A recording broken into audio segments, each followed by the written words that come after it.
今日我哋會為大家繼續介紹有關加重殺人罪嘅相關規定。除咗上一集所介紹嘅5個情節之外，法律仲規定以下嘅情節咧係同樣屬於特別可譴責性或者惡性嘅情節嘅。第一，行為人使用毒物或者使用任何陰險嘅方法，或者顯現出實施公共危險罪嘅方法。例如，行為人為咗殺害被害人，就喺佢居住嘅大廈嘅水管入邊咧係落毒，咁以致危及到其他人嘅生命危險。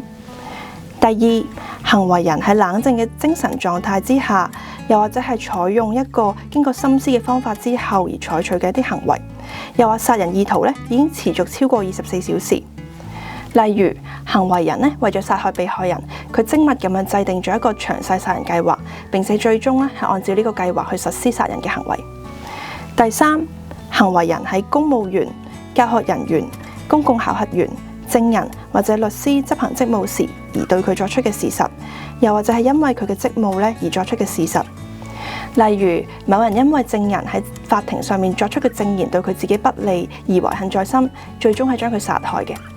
咁呢2集我哋都同大家介紹咗有關加重殺人罪嘅一啲情節、一啲相關規定啦。下一集咧，我哋就會為大家介紹有關減輕殺人罪嘅其他規定，敬請留意。